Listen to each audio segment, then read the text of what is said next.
Salve a tutti Digifan e benvenuti in questo nuovo video dedicato alle nostre serie preferite di sempre, ovvero Digimon Adventure. C'è un grande enigma che mi porto dietro da sempre riguardo a questi due prodotti, ovvero come siamo giunti da questo a questo. Non so se conosciate Kingdom Hearts come serie. All'epoca in cui uscirono il primo e secondo capitolo di questo franchise, internet non era ancora così pervasivo nelle nostre vite, che oggi pure il cesso di casa ha il wifi incorporato, e le notizie non giungevano con così tanta sovrabbondanza e celerità. Nel 2005 un giovane e innocente Gaigan acquistò Kingdom Hearts 2 dal suo negozietto di fiducia. Sapevo dell'esistenza di Chain of Memories, ma non avevo mai giocato e, sciocco il piccolo me, non avevo idea che fosse un continuo diretto della storia. Così mi ritrovai da questo a questo. Chi cazzo era questo? Le prime ore di gioco furono la confusione più totale e nonostante ciò mi affezionai a quel piccolo cacacazzo di Roxas. Una cosa simile accadde con Digimon Adventure 02. All'epoca non c'era lo streaming e se perdevi qualche puntata della serie che stavi guardando, apriti cielo, era finita. E io persi i primi, credo vada a memoria, 2 episodi della serie, con il risultato di trovarmi protagonisti tutti nuovi che non conoscevo, nuovi Digivice, evoluzioni strane. Ma che diavolo stava succedendo? Digiworld aveva riaperto? Chi era questo? Chi sono sti tre? No, ok, voi due siete DK e Kerry, ok. Dove sono Tai, Matt, Sora, Izzy, Mimi e Joe? Oh, la sigla originale fitta benissimo in questo caso. Ho quindi intrapreso un lungo viaggio per ricostruire il più possibile di quel periodo oscuro e ignoto ai più. Oggi, miei cari Digifan, parleremo dei 3 anni di vuoto di Digimon Adventure. Ma prima, sigla!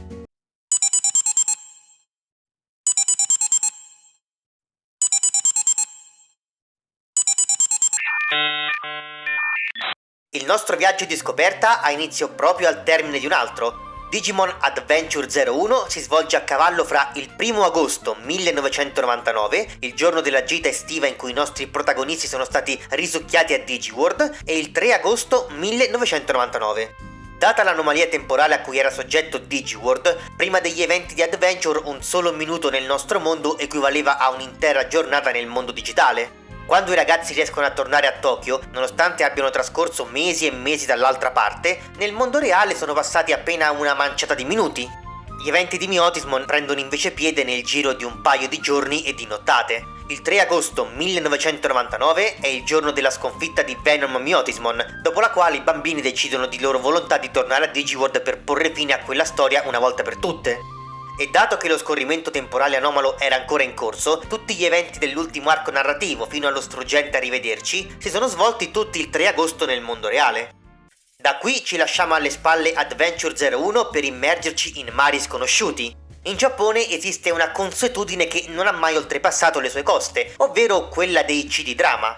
Cos'è un CD-drama? Si tratta di un particolare tipo di CD audio legato solitamente ad anime o manga di successo. A differenza di una normale compilation di colonne sonore, un CD-drama non presenta unicamente tracce musicali al suo interno. La sua caratteristica fondamentale è quella di contenere uno o più radiodrammi, ovvero delle vicende alternative dell'anime in questione in cui i doppiatori dei personaggi sono chiamati a interpretare nuovamente lo stesso ruolo, un po' come una sorta di audiolibro. Digimon Adventure ha avuto la bellezza di 4 CD drama, tanti, vero? Ma non preoccupatevi ora perché poco alla volta li conosceremo tutti! Ti devi spaventare!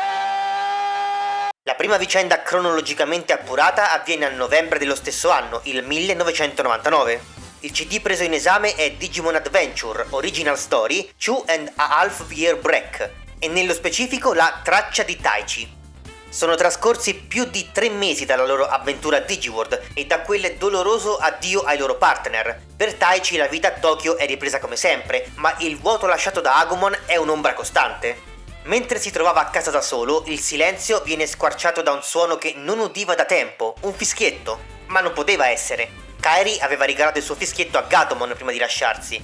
Taichi scosse la testa sicuro di aver avuto un'allucinazione, ma il suono tornò di nuovo a vibrare fra le pareti di casa. Iniziò così una ricerca frenetica. Taichi svuotò tutti i suoi cassetti alla ricerca del Digivice, convinto che il suono provenisse da lì. Forse il portale con Digiworld si era riaperto? Perché non lo trovava? D'altronde era un oggetto importantissimo per lui, ma mentre metteva sottosopra la stanza ricordò tutto. Aveva pensato di tenerlo sempre a portata di mano, ma ciò lo faceva sentire unicamente più solo. Non voleva affrontare la realtà che Agumon non era più lì con lui.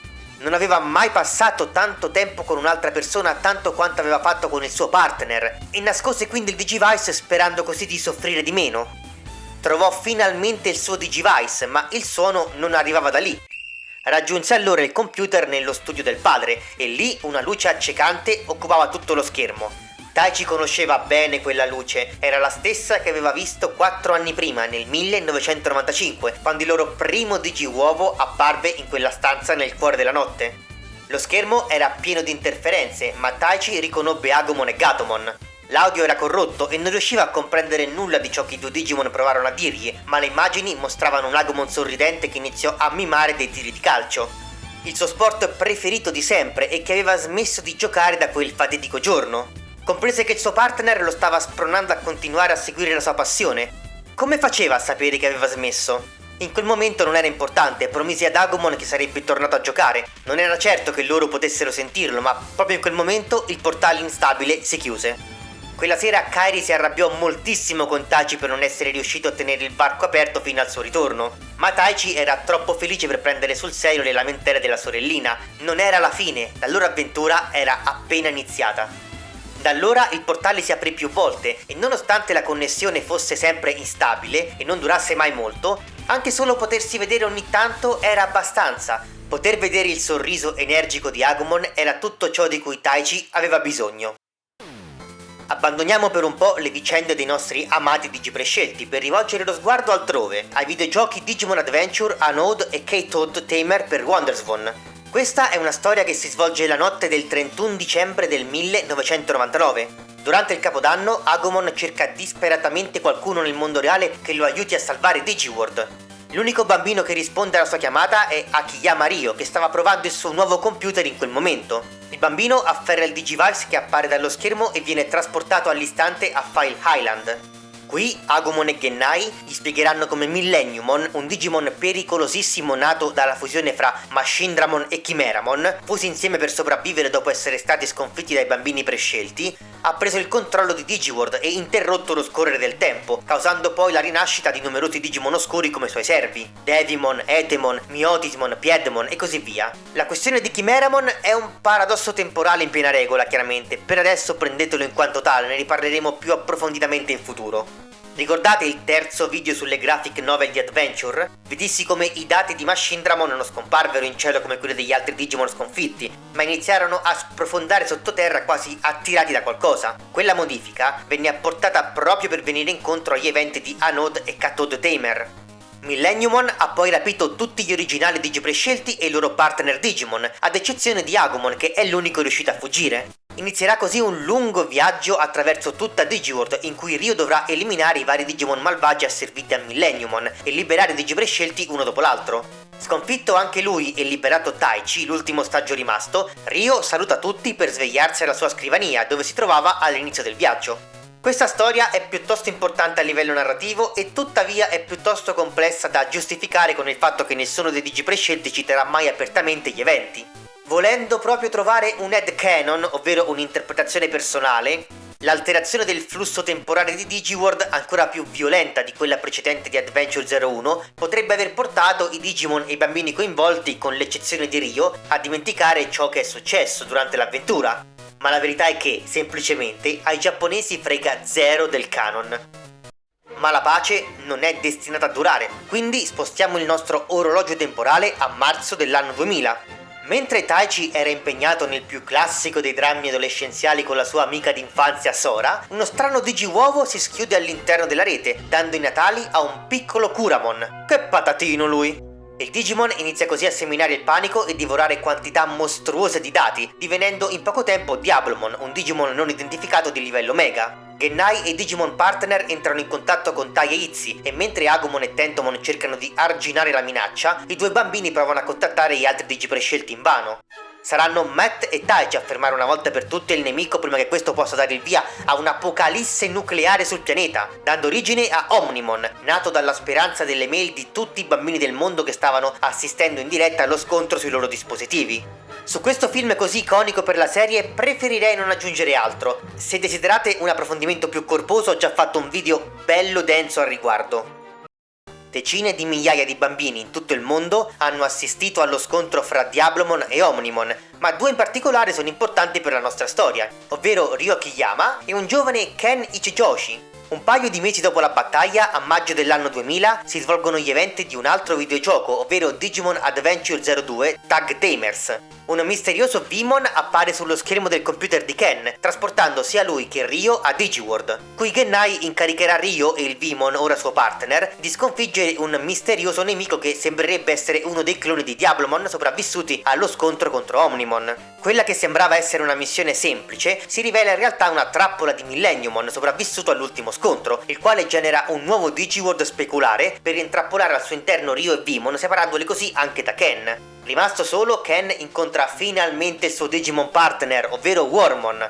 Gennai entra in comunicazione con entrambi i ragazzi, guidandoli nella nuova missione di sconfiggere il potere di Millenniumon da entrambe le dimensioni contemporaneamente, così da eliminarlo una volta per tutte. Al termine dello scontro, Millenniumon esplode scagliando ovunque un ultimo lascito della sua oscurità, ovvero i Dark Seed. Uno di questi è diretto proprio verso Ryo, ma Ken si frappone venendo così infettato dal seme nel collo, il quale inizierà man mano a corromperlo portandolo, pochi anni più tardi, a diventare l'imperatore Digimon. Questo racconto presenta una lieve discrepanza temporale con ciò che vediamo in Adventure 02, dove l'incontro fra Ken e Wormmon viene mostrato in estate e non a maggio, ma considerando la differenza di pochi mesi è un dettaglio abbastanza trascurabile? Lo stesso mese degli eventi di Tag Tamers avviene un altro fatto molto importante che non verrà mai spiegato chiaramente nell'anime, ovvero il sacrificio del potere dei Digi prescelti di Adventure 01. A maggio del 2000 gli 8 bambini torneranno nel mondo digitale su richiesta di Gennai. Nonostante Digiworld stesse lentamente tornando come era in origine, i danni causati dai padroni delle tenebre erano stati davvero terribili e il potere oscuro con cui avevano sconfitto e sigillato le 4 bestie sacre stava impedendo ai suddetti Digimon di tornare in vita. Essendo le bestie sacre i guardiani della stabilità di Digiworld, la loro assenza rendeva molto più arduo il ritorno alla normalità. Durante lo scontro contro Apocalimon, i bambini prescelti hanno scoperto come le Digipietre fossero solo un catalizzatore e il vero potere risiedeva dentro di loro, e quello stesso potere era ciò che serviva adesso per liberare gli spiriti delle 4 bestie sacre. I bambini e i loro Digimon accettano di sacrificare questo potere e, come conseguenza di ciò, i loro Digimon in Adventure 02 hanno perso infatti la capacità di evolversi oltre il livello campione. Questi fatti sono stati resi noti nell'episodio 27 dell'anime, mentre la datazione è stata resa possibile grazie a una delle tracce del CD-drama dedicato a Joe e ambientata proprio a maggio del 2000, durante la quale Joe descrive questi eventi come accaduti da poco. Visto che ci siamo, parliamo un po' del CD-drama dedicato a Joe? Che ne dite? L'intero dramma, ambientato durante la Golden Week, si svolge all'interno di una telefonata fra Joe e suo fratello Shin, che abbiamo conosciuto in Digimon Adventure. Qui veniamo a conoscenza del fatto che Shin sta svolgendo un tirocinio come medico e Joe ribadisce come stia studiando seriamente per poter entrare in una buona università. Parlano un po' anche del terzo fratello Kudo, ovvero Shu, il quale ha deciso di cambiare facoltà da medicina a studi umanistici e che studierà sotto il padre di Sora. Qui parte un pezzo su Sora che mi ha fatto morire, con Joe che fa: hai presente Sora Takenouchi? Sì, quella ragazza un po' maschiaccio, sì. Ultimamente ha iniziato a indossare delle gonne, quindi sembra più femminile. Joe, manco mio padre fra un po' se ne uscirebbe con queste cose, c'ha più di 60 anni. Questa è una chiara anticipazione di ciò che vedremo in 02, dove faremo la conoscenza sia di Shu che del padre di Sora. Il CD-drama si conclude con Joe che dichiara di voler diventare un dottore, ma non a causa delle pressioni familiari, è una cosa che ha deciso da solo in seguito alla loro avventura a Digiworld, in cui ha visto moltissimi Digimon ferirsi o morire senza poter fare nulla per aiutarli. Non volendo più provare quel senso di impotenza vuole studiare per diventare un dottore umano specializzato in Digimon, non avendo a Digiworld nessuna struttura adeguata per cure mediche. Mummimon sarebbe fiero di te, Joe, davvero. Un piacevole scorcio introspettivo sui nostri protagonisti. Torniamo a parlare di videogiochi, proseguendo il filone narrativo dedicato a Ryo Akiyama. In Digimon Adventure 02 D1 Tamers, ambientato a fine 2000, successivamente agli eventi di Tag Tamers, Ryo viene nuovamente contattato da Gennai. Digiworld, come sempre, corre un grande pericolo. Per l'amor di Dio, Digiworld, ce la fai a stare 5 minuti senza rischiare la totale autodistruzione? Quanti ne sono passati? Saremo reclutati da una delle 4 bestie sacre rinate, quale dipenderà dalle risposte che daremo al sondaggio di inizio gioco, che ci rivelerà come le altre 3 bestie siano diventate malvagie e cospirino di dominare Digiworld e non più di proteggerlo. Viene così indetto un torneo, bla bla bla, e alla fine si scopre che era tutta una messa in scena. Le 4 bestie sacre erano d'accordo al fine di allenare e rafforzare Ryo, in vista di un nemico così potente che neanche loro erano in grado di fermarlo. Avete mai fermato qualcuno, raga? Chiedo sinceramente, che io vi voglio bene a voi 4, ma per l'amor di Dio, rivelatevi utili almeno una volta ogni tanto! Questo nemico troppo potente era, neanche a farlo apposta, Millenniumon, più duro da uccidere di Cube sto bastardo, ma anche molto meno stronzo. Qui Millenniumon rivela a Ryo che i due sono dotati del medesimo potere, ed è per questo che solo lui può sconfiggerlo, e sono destinati a lottare per sempre in quanto nessuno dei due può esistere senza l'altro, un po' il contrario della profezia su Harry Potter. Al termine della battaglia fra i due si genera una gigantesca esplosione che scaraventa entrambi fuori da questa dimensione. Qui assistiamo alla scomparsa definitiva di Ryo dalla timeline di Adventure. Il gioco si conclude con Gennai e Ken che parlano attraverso lo schermo del PC della scomparsa di Ryo, con Ken convinto che l'amico prima o poi tornerà da loro. Le vicende di Ryo sono molto importanti, soprattutto quando andremo a trattare Tamers, ma è tempo di tornare a concentrarsi sui nostri protagonisti. Diamo un ultimo sguardo a ciò che ognuno di loro sta facendo, in questo misterioso arco temporale sconosciuto che stiamo poco a poco colmando. Ma prima colgo l'occasione al balzo per ricordarvi una cosa molto importante, ovvero di lasciare un bel like e assicurarvi di essere iscritti al canale, per non perdervi tutti i fantastici video a tema Digimon che usciranno. E se il video vi sta piacendo, fatemelo sapere con un commento per stimolare il movimento intestinale dell'algoritmo. Goku vi chiedeva una parte della vostra energia, io mi accontento di una sola parola. Finora ci siamo concentrati sui CD drama contenuti nel CD 2.5 Year Break, ma esistono anche altri 3 CD drama noti come Digimon Adventure Character Song Mini Drama numero 1, 2 e 3, che raccontano alcuni siparietti divertenti dei nostri protagonisti senza preoccuparsi troppo di precise collocazioni temporali, ed uscirono tutti fra il 5 novembre 1999 e il 7 gennaio 2000, con la prima serie ancora in corso. Alcune sono storie decisamente fuori di testa, ma dato che non capiterà facilmente altra occasione per parlarvene, perché non farlo adesso? La sessione che segue è un concentrato di pura follia giapponese. Io ve la suggerisco per una visione totale delle cose, ma, come sempre, se preferite saltare questa parte e tornare alla narrazione più coerente, i segnalibri sono i vostri migliori amici. Il CD Mini Drama 1 contiene 12 tracce, di cui 9 canzoni o remix delle canzoni dell'anime e 3 drama. Il primo di questi si intitola SOS, classe quinta A. Il dramma inizia durante l'ora di economia domestica di Taichi e Sora, con Sora che critica Tai per come sta tagliando le patate, lui che ribatte che le taglia come pare a lui, e lei che risponde che come pare a lui è il modo sbagliato e di lasciar fare a lei. Dio mio, prendetevi una stanza voi due. Non le posso fare ste battute, Gaian, porca c'hanno 11 anni, te lo vuoi ricordare? A quel punto, da buon fidanzato medio, Taichi lascia le patate scocciate e decide di iniziare a fare un po' di casino insieme ad Agumon per ripicca. Agumon? Al corso di economia domestica? Vabbè, non prendiamoci troppo sul serio. Il teatrino, con tanto di Sora che gli intima di non fare lo stupido, viene interrotto da un rumore sordo, con Biyomon che grida vedendo le patate che iniziano a ballare di qua e di là cantando. Tutti i tuberi della classe iniziano ad uscire all'esterno, rischiando così di rovinare la lezione, e i 4 si mettono a inseguirle. All'improvviso si attiva un Rainbow Bridge, così. A cazzo di cane. E parte una sequenza di gag che per noi occidentali hanno poco senso, giochi di parole e Taichi che digi-evolve in Ikkyu-san, un personaggio di un famoso anime storico doppiato dalla stessa doppiatrice di Taichi, e qui la gag. Attraversato il ponte incontrano finalmente il responsabile di questo casino, ovvero Gigamon, un Digimon imitatore di livello perfetto che assume la forma di una gigantesca patata, dalla natura pacifica ma dotato di grandissime abilità offensive. Tai e Sora fanno evolvere Agumon e Biyomon in Garudamon e Metal Greymon, che attaccano Gigamon, il quale si scusa delle malefatte e chiede perdono restituendo tutte le patate rapite. La traccia numero 4, dal titolo Cartellino giallo da batticuore di Sora Takenouchi.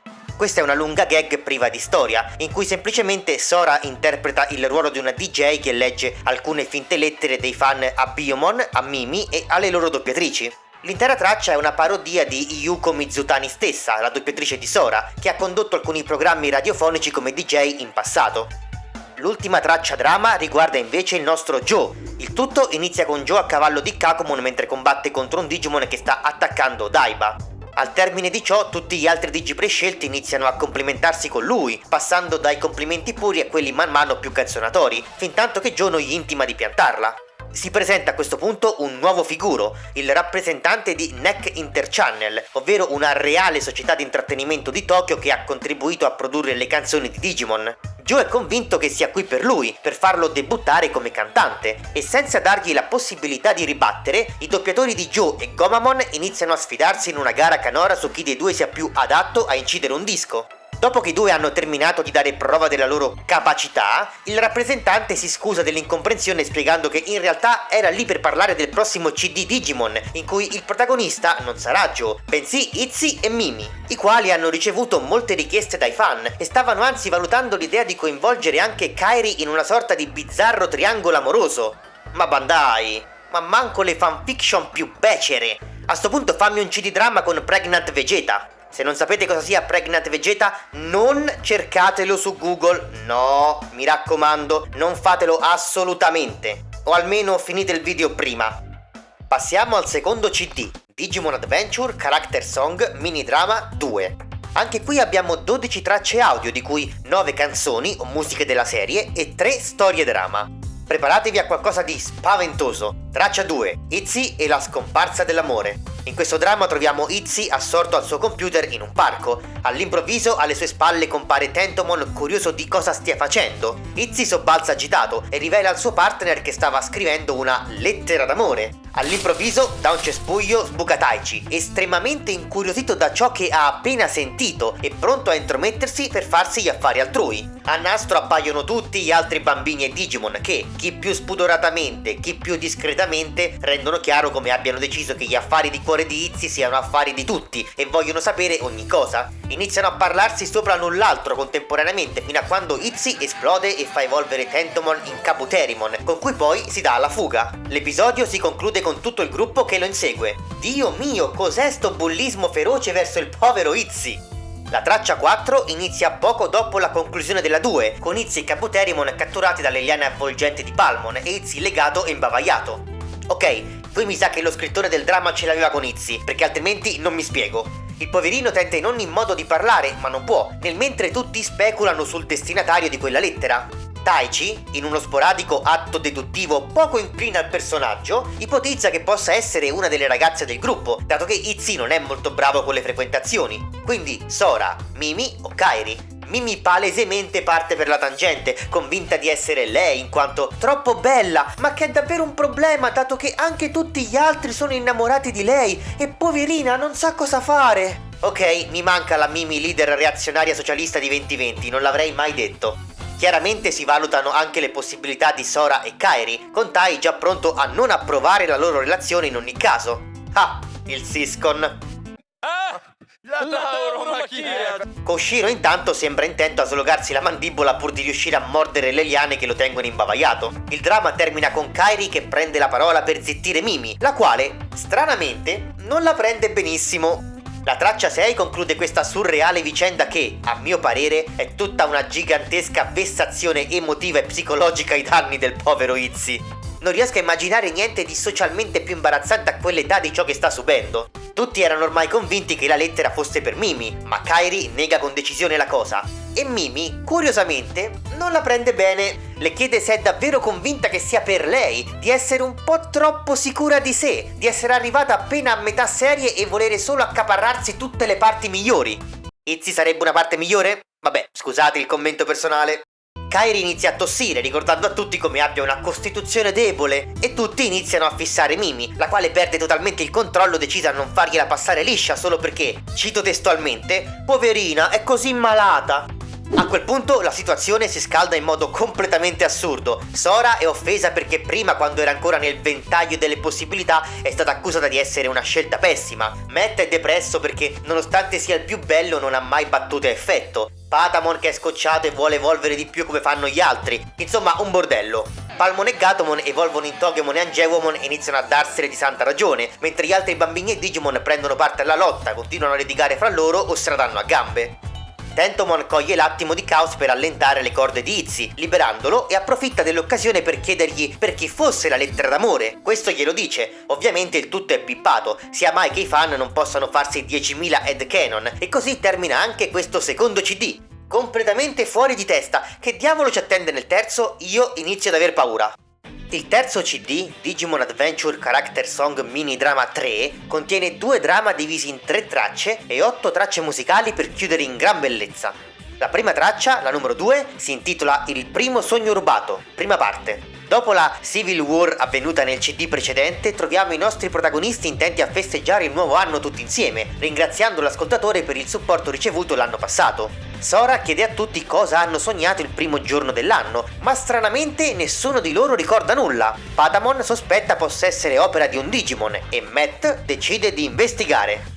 Iniziano a chiedere in giro la stessa domanda, eppure nessuno dei passanti sostiene di ricordare che sogno hanno avuto la notte scorsa. All'improvviso il colpevole si palesa ridacchiando, ovvero un Bakumon, il Digimon tapiro mangiatore di sogni. Prima che qualcuno possa dire niente, Bakumon scatena il suo attacco, sindrome da incubo, su Matt, TK, Gabumon e Patamon, e così termina la prima traccia. Traccia 4, il primo sogno rubato, parte seconda. Il dramma si apre con Matt che si risveglia nel parco del suo quartiere senza ricordare come è arrivato fin lì. Poco dopo incontra Patamon incastrato su un ramo, ma non è più Patamon, è un aquilone, così come Gabumon è diventato una testa di leone in legno, e poco dopo incontrano anche TK tramutato a sua volta in un gattino. Scoprono così di essere intrappolati dentro il sogno che ha fatto TK a Capodanno, e poco dopo ricompare Bakumon che gli conferma che resteranno per sempre intrappolati qui. I 2 Digimon vorrebbero combattere, ma in questa forma di oggetti non possono muoversi né digivolvere. TK inizia a piangere, ma Matt lo rassicura che non è colpa sua, ed anzi, ha un'idea. Dato che questo è il sogno di TK, questo potrebbe rispondere a qualsiasi cosa lui voglia, e di provare così a immaginare qualcosa di utile. Inizialmente appare una montagna di monetine che neanche una slot machine, poi un'enorme valanga di mochi e un'ondata di budini. Alla fine TK riesce a far riacquistare la loro vera forma a Gabumon e Patamon, che digievolvono e mettono KO Bakumon definitivamente.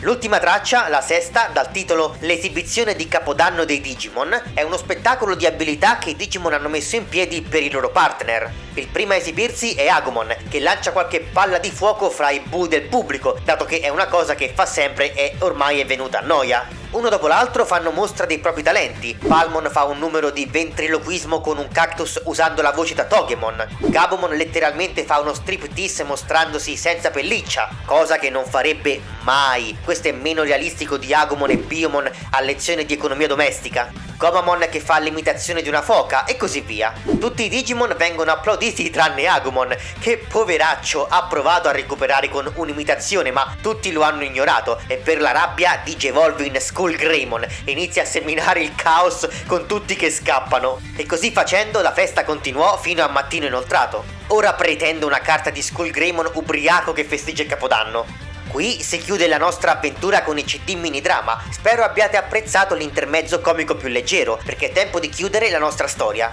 Torniamo al CD drama Digimon Adventure Original Story 2 and a Half Year Break. Ad ottobre del 2000 Sora scrive una lettera al padre con cui si confronta con lui sui Digimon e sulla sua ricerca, dicendosi contenta di aver potuto parlare con lui di questo nuovo aspetto della sua vita. Si dice interessata alle ricerche che il padre conduce su tradizioni e mitologia giapponese e del fatto che queste possano essere in parte connesse proprio a DigiWorld e che se fosse dimostrato significherebbe che i due mondi si starebbero influenzando a vicenda da molto più tempo. Parla poi del fatto che ha iniziato a giocare a tennis e che la madre le fa da insegnante, avendo frequentato il club di tennis al liceo, e come sia ancora più severa rispetto a quando insegna composizione floreale. Di come le piacerebbe andare a trovarlo durante la prossima pausa scolastica, per visitare Tokyo, la città, i posti in cui i suoi genitori si sono frequentati e così via. È bello vedere che Sora se la passa bene. Da ottobre facciamo un salto lungo fino ad aprile 2001. Questo è un dramma molto interessante e coinvolge una chat avvenuta fra Itzy e Gennai. Itzy chiede a Gennai come stia in seguito alla rimozione della sfera nera che aveva in sé, dettaglio di cui abbiamo discusso nel video sulla novel di Adventure, che era il motivo per cui Gennai era invecchiato e del suo ringiovanimento che scopriremo in Adventure 02. I due si scambiano qualche convenevole, come stai, tutto bene a casa, Tentomon sta bene, bla bla bla, per poi passare alla ciccia che ci interessa di più.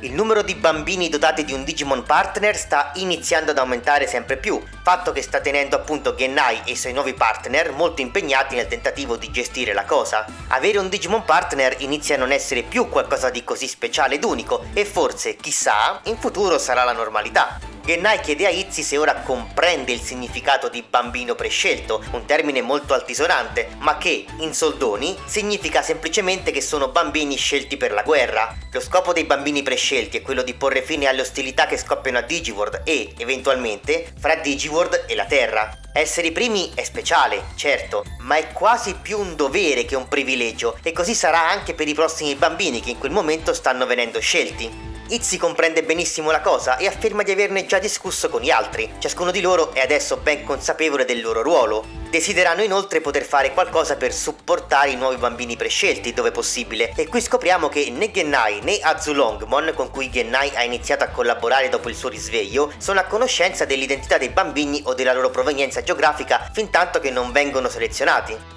Il dramma si conclude con Izzy che si interroga sul come vengono scelti questi bambini, da chi, con quale obiettivo, perché il numero pare raddoppiare ogni anno, e dato che nel 1999 erano, almeno apparentemente, solo in 8, che dire del 95? E qui ci ragganciamo allo speciale di Osoda. Quali sono state le cause all'origine dell'incidente di Ikarigaoka? Digiworld ha ancora molti misteri da svelare. Una gran bella traccia audio, ma tenetevi saldi perché la prossima sarà un pugno allo stomaco. La penultima traccia audio riguarda la nostra dolce Mimi ed è datata settembre 2001. Quella che vediamo è una videomail di Mimi che sta registrando per i suoi amici, parlando di 10.000 cose: la scuola nuova, il trasferimento del padre, il colore del cielo. Mimi, per l'amor di Dio, stringi tesoro! Ma fra tutto parlerà anche di qualcosa di davvero interessante. Da quando si sono trasferiti ha conosciuto uno dei colleghi del padre, un nativo americano, il quale le ha mostrato alcuni totem tradizionali della sua gente, spiriti guardiani che vegliano su ogni membro della tribù e che, a dire della stessa Mimi, somigliano tantissimo a dei Digimon. Ma all'improvviso il messaggio viene interrotto dal suono di una gigantesca esplosione. Scadush. C'è qualche minuto di silenzio prima che Mimi riprenda a parlare. Scopriamo così che Mimi si trovava a New York e il suono che si è sentito era lo schianto del volo American Airlines 11 contro la prima delle Torri Gemelle. Esatto, Mimi si trovava proprio lì durante l'11 settembre. Quanti di voi lo sapevano? Ci parlerà poi del suono degli edifici che crollano, delle nuvole di fumo che hanno oscurato il cielo, della calca, di come l'evento le ha portato alla mente ciò che era accaduto a Odaiba. Mimi si unirà poi ad altri bambini del luogo aiutando a sgomberare le macerie e a soccorrere i sopravvissuti, ed è proprio lì che si accorgerà della presenza di altri Digimon. Alcuni dei bambini presenti che stavano aiutando avevano alcuni Digimon che, in segreto, mentre loro spostavano le macerie, si intrufolavano fra i pertugi in cerca di persone ancora bloccate. È qui che incontrerà Michael e il suo partner Betamon, che incontreremo poi in Adventure 02. Il messaggio si chiude con Mimi che ci saluta e accompagna alcune persone sotto shock a un campo organizzato sul posto, dove la madre sta aiutando la squadra di soccorso a preparare da mangiare per tutti quelli in loco. Uno dei drama più interessanti e scioccanti, a mio parere. Siamo ormai giunti al termine di questi 3 anni di vuoto. L'ultima traccia drama si ambienta a marzo 2002, a ridosso dell'inizio di Adventure 02, e vede protagonista Matt. Il dramma ci racconta della vita di Matt assieme al padre. Scopriamo che dopo gli incidenti di Miotismon hanno finalmente ricostruito la stazione televisiva e i due parlano di musica, di come Matt stia imparando a suonare il basso, del padre che da giovane era in una band. Padre e figlio si mettono poi sul divano per guardare un vecchio film dell'orrore con un lupo mannaro e il padre coglie l'aggancio del lupo per parlare di Gabumon. Matt è triste di non poterlo vedere spesso, ma dice che sembra stare bene dalle poche comunicazioni che riescono ad avere tramite il computer. Parlano poi del fatto che TK e la madre si trasferiranno nuovamente a Odaiba, in un condominio vicino a loro, e di come, stranamente, non esistono registrazioni di ciò che è accaduto durante gli eventi di Miotismon. Ogni video in rete è stato fatto sparire, nonostante migliaia di persone avessero assistito a eventi fuori da ogni normalità. Matt ha poi un momento introspettivo in cui riflette su come Gabumon lo abbia aiutato ad aprirsi agli altri, dopo che, in seguito al divorzio, aveva deciso di non voler più stringere rapporti o amicizia con nessuno. Un piccolo assaggio di quotidianità del nostro Matt che finalmente sembra aver trovato un po' di pace. Sempre a marzo, lo stesso mese in cui è ambientato il dramma di Matt, scopriamo che Takeru e la madre hanno concluso il trasloco a Odaiba e per questo TK inizierà a frequentare la stessa scuola di Kairi. Mentre si prepara il suo primo giorno di scuola, fa la conoscenza di altri 2 bambini che abitano al suo stesso condominio, ovvero Cody e Yolei. Qui ha inizio finalmente Digimon Adventure 02 e la nostra storia si conclude proprio all'inizio di un'altra grande, indimenticabile avventura che presto, prima o poi, tratteremo per bene. riempire i vuoti di trama è qualcosa che da sempre affascina i fan di una storia. Ci piace andare a scavare, scoprire qualcosa di più dei personaggi che amiamo e che abbiamo amato, e quando un brand è così ramificato come Digimon è come avere un gigantesco appezzamento di terra da cui, anche quando ti sembra di aver estratto fino all'ultimo reperto antico, c'è sempre qualcosa ancora da attendere. Basta solo sollevare un altro po' di terreno, smucinare a fondo nella storia di un prodotto per poi riportare a voi tutto ciò che viene dissotterrato. È un piacere incredibile per me quanto spero per voi. Da Gaigan è tutto e, come sempre, alla prossima!